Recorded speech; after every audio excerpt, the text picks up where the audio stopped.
Hello and welcome to the Maker Jane YouTube channel, where I share all things English paper piecing.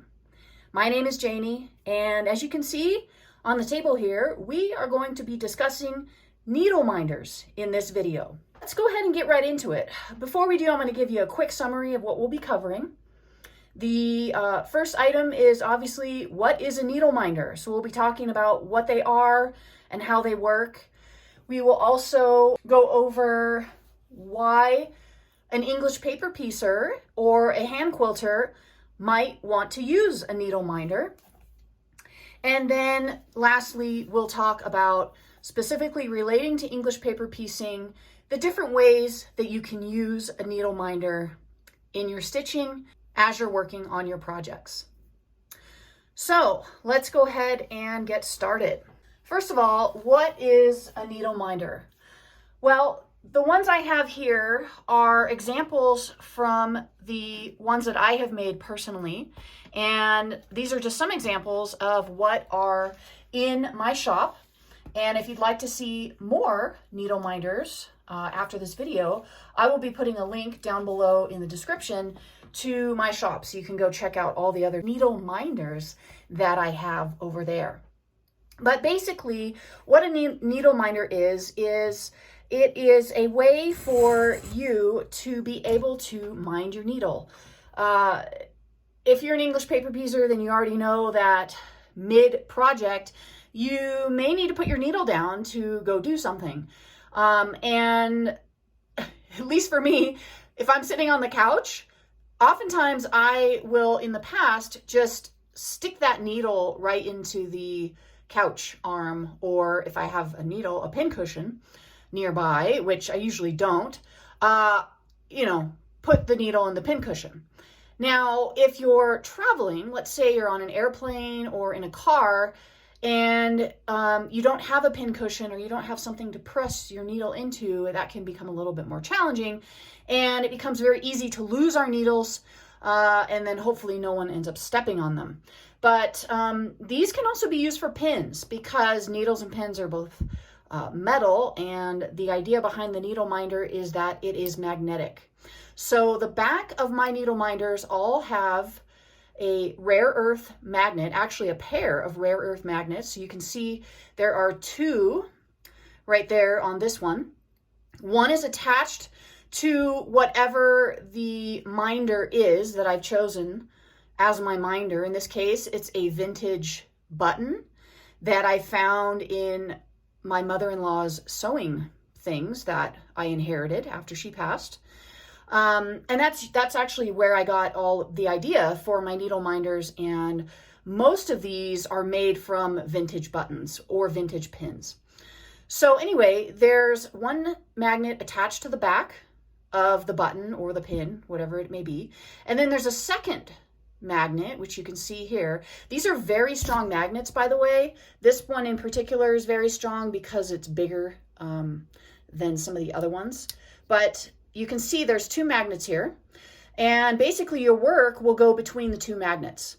And because there's a magnet attached to the button, you can see the needle is still attaching or adhering to the minder itself, which is great. So basically, your work will go between the two magnets. You'll sandwich your work between the two magnets, and you can keep this on your work as you're working, as long as it's obviously out of your way. And then when you're in need of it, or you want to put your needle down, you just set your needle right on top, and you can see, because of the magnet, it actually pulls the needle to itself. So these are great for obviously keeping your needle with your work and preventing the loss of your needle. This one is I think it was a vintage button or something off of maybe a vintage button, or I'm not quite sure. The back of it didn't have a button attachment to it, and it is made of a shell material, like from the sea. And I really like this one. I like how graphic it is. I like the iridescent look of it. So this would be a much smaller version than obviously this big giant one. Let's see if I can angle that properly. So you can see the difference in sizes here. And you basically can just pick any size you want based on, you know, your work. If you have a larger project, you might want a larger needle minder so that it's easier to find. Like say you're working on a hand quilting project and you've got a large quilt, you might be hand quilting or even appliquing. You might want a larger needle minder for that reason. And I do have various colors of needle minders. As you can see here on the table, there's different colors and different designs. I've got bright red ones, I've got bright green ones, and again, it's just depending on whatever the button looks like. So you might not want a black needle minder if you're working on a project that has a lot of black fabric in it, because you probably won't find it, and especially if it's a large project. So you can pick out, you know, the design of the needle minder based on your taste, based on your style, based on the type of quilt you typically make. Here's an example of one that is a metal pin, and this is a vintage pin that I found in my mother-in-law's costume jewelry, and I thought it would just make such a beautiful needle minder. And it looks like a vine design, and basically this is the packaging. So I've got business cards that I had printed, and then I put the needle minder on it. I sandwich the needle minder, I sandwich the card between the two magnets on the needle minder, as you can see. And I put this into a little plastic baggie, and that's how it's packaged. Some other designs that I've made for needle minders consist of a covered button idea. So there's an example here. Here's another example. And I really like these because they can be more customized. So for example, this is a very geometric pattern. I have a few other examples here that I can show you. Here's another covered button that you can find in my shop. And I really like the uniqueness of each of these. They are one of a kind, and so they're real fun that way. This is another geometric example that's had fabric that had hexagons printed on it. So there's just lots of different styles of needle minders out there. And because I inherited all of these antique buttons and pins, I decided to make some needle minders out of the antique buttons and pins. I've got plastic ones, as you can see here. We've got the metal, as I had already noted. Here's another metal button over here. Let me show you this one. This is really, really cute. I love this button. It has so much detail, and it's got these beautiful little flowers on it, and it is raised up, so you can see it's like a dome. What I really like about the buttons as well is when you're stitching, they don't snag your thread. So if you did want to leave your needle minder attached to your work, or use it in the way that I'm going to show you here in a little bit in the video, it will be attached to your work, and you don't want any sharp edges or areas that can get your thread hung up. This one could be a little bit of a challenge, but if you placed it in a part of your work that is far enough away from your stitching, then this one would work really well. Like let's say you do cross stitching as well. Needle minders are great for cross stitching. They're also great for embroidery, hand applique projects, and as I had mentioned, hand quilting projects.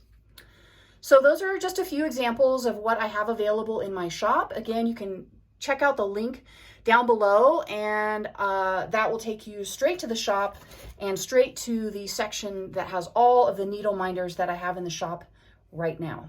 So now that we know what a needle minder is, let's talk next about why they are a great tool for quilters or for English paper piecers. I kind of already went over this. But the first thing that I realized as I was getting ready to make this video is that all of these, because these are all vintage buttons and pins, these would have otherwise possibly ended up in the landfill. Now, there's many options for reusing and recycling, but I thought, well, why not use these unique pins and buttons and make something useful out of them that would be more than what they were before. So my needle minders specifically are a way of reusing and recycling and just keeping things out of the landfill. Another cool thing about needle minders is these make great gifts for quilters, for stitchers, anyone in your life who you know does any hand sewing or hand stitching of any kind. So needle minders make great gifts. And most of the needle minders on my shop are actually under $10. Some of them are actually under $7. Actually, a lot of them are under $7. So if you're looking for an inexpensive gift to give to the quilter or stitcher in your life, or maybe you want to get one for yourself or a few, they're very inexpensive and they're unique. That's what I love too. They are all unique. Every single one of the needle minders in my shop is unique. And there are only, I think, 2 styles that I have more than one of because I had more than one of the same button. This is one over here. And this is actually one that I really like. It's a smooth gold finish button and it's beautiful. I just love how smooth this is. And it's a nice small size and it catches the light really well. So this would work on any project because of its metallic reflection of light. So this is a great needle minder as well. Here's another plastic one. Whoop. There they go. Here's another plastic one that is a very cute flower. Let me pull this closer to the camera so you can see it. It is actually, it looks carved, and I have not been able to determine if this is plastic or a shell type of material. But it is really cute, and it's the only one that I have. It's one of a kind. So that's another great thing about these needle minders is that they are one of a kind. So they make unique gifts for any quilter, any stitcher that you may know.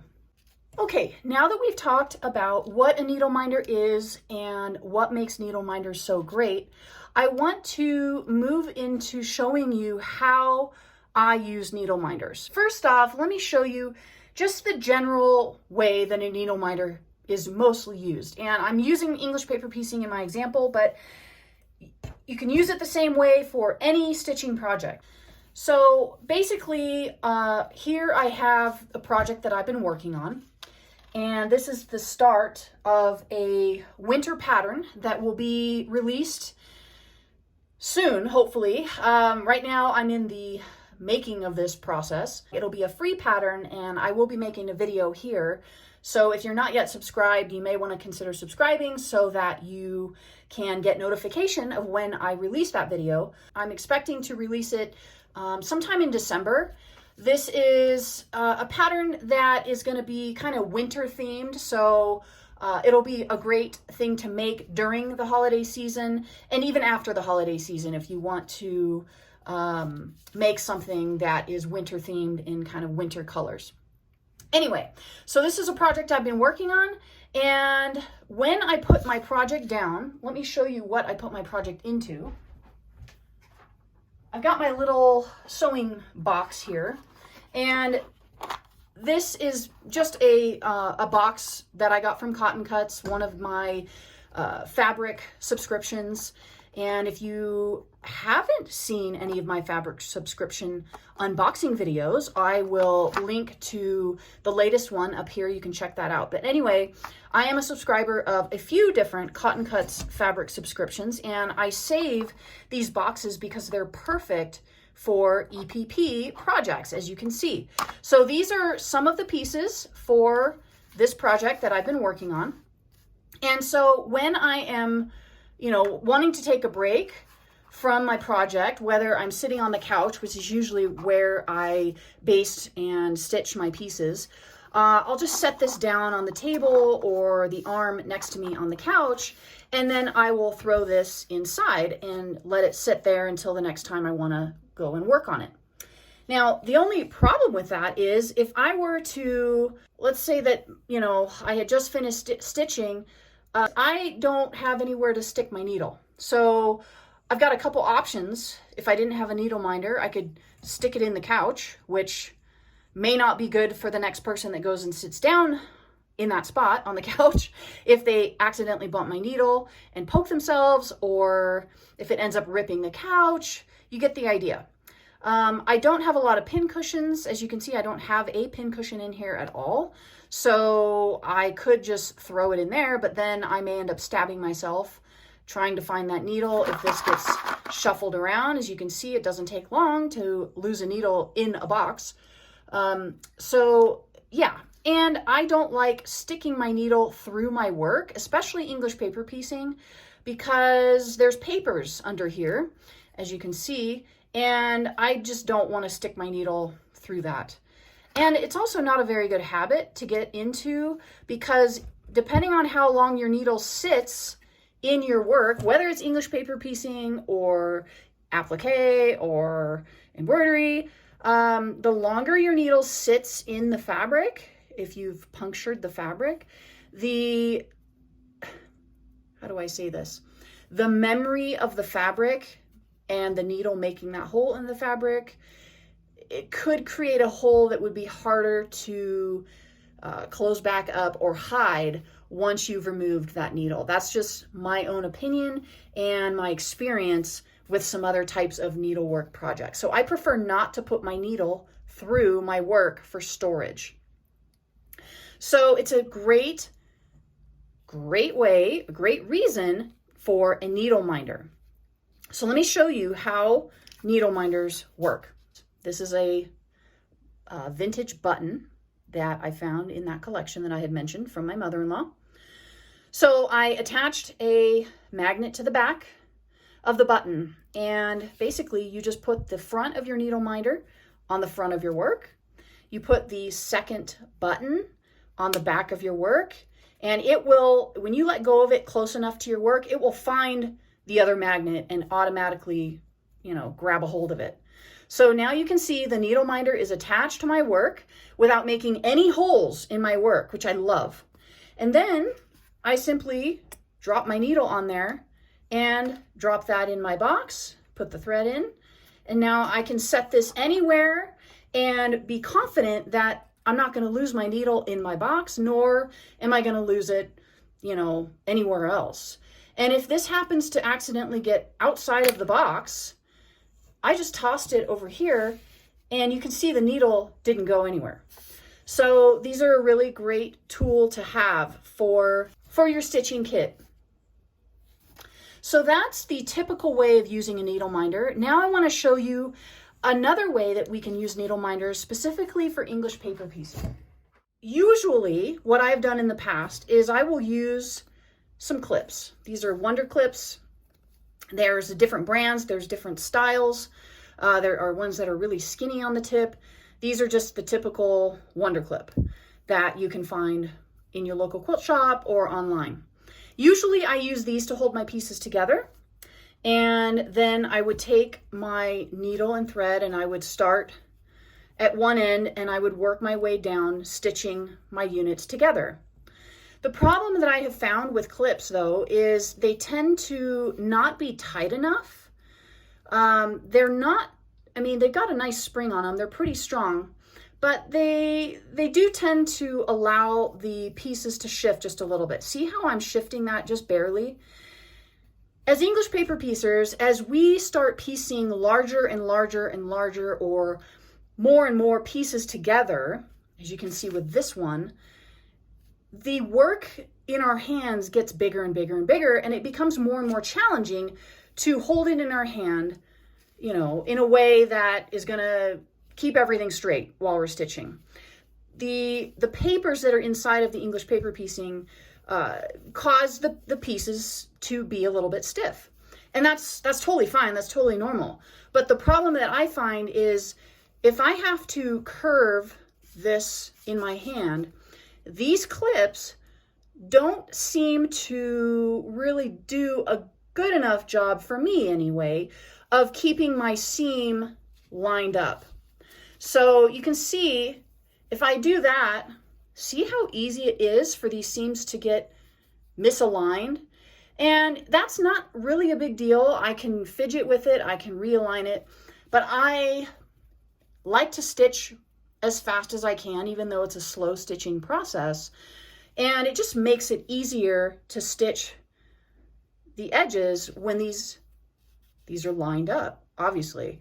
And I work a lot with batiks, which is a much tighter weave fabric than standard quilting cotton. So getting that needle through the fabric is a little bit more challenging with batiks, and I like to really make sure that my edges are perfectly lined up so that I can just slide that needle right across that edge, pick up a few threads of each piece, and just keep stitching.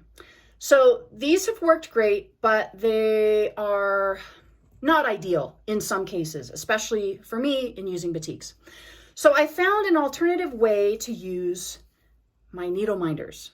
So check this out. Instead of using clips, what I have realized we can do is take the needle off there, grab a needle minder, put it on the work just like we did with the first way of using a needle minder, only instead of having just one layer of work, we now have 2 layers, right? Because we're going to stitch these 2 together along this edge. So they're still right sides together, and we actually sandwich the entire thing between the needle minder. Now we've got something, let me see if I can do this. It holds it stronger. And what I like about it too is that it's going to keep these 2 corners lined up. So depending on how big or small your needle minders are, you could put one over here. And then let me just grab this one since it's already on the table. I can put one here, and I can even put it further down. And of course, as I move this, the magnet on the back is moving too, which is really nice. But you can place these anywhere on your work. That's why the small ones are really great, because if you are working in something that fits in your hand, you know, you can have several little small ones and hold your work in various places. So now let me show you what happens when I curve this and I go to stitch and I'm trying to actually move this. It's much more difficult to misalign these edges than it was with the clover clips. Okay, the Wonder Clips. They're made by Clover. Some are made by Clover, and I think there's another brand that makes them. Anyway, you can see that. I'm actually moving my fingers back and forth, and I'm not putting a lot of pressure on this. And that is not moving at all. So I've got one here that's holding this edge, and I've got one down here, and this, I mean, you can move it anywhere you want. This is actually holding this edge, even though it's way down here. So these are a great tool to use for fastening your pieces together while you're stitching.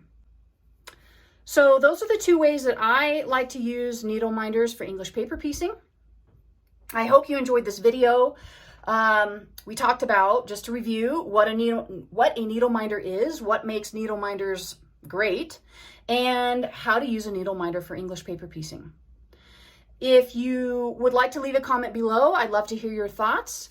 Have you ever used a needle minder or any sort of fastening device other than these clips for your English paper piecing? And if so, what do you think about needle minders, and have you used anything like that, and how do you like it? I'd love to hear your thoughts. And remember, if you want to check out all the other needle minders that I have in my shop, I've got the link down below in the description, so definitely check those out. I've got more than 30 different needle minders listed in the shop right now, and they are all vintage, and they are all recycled and reused, and they are all from my mother-in-law's collection. The only ones that are not vintage are the fabric covered buttons like the one here, and I delineate, you know, which is which in each of the listings, so you can check those out. Thanks again for watching this video, and I will see you in the next video. Until then, happy stitching.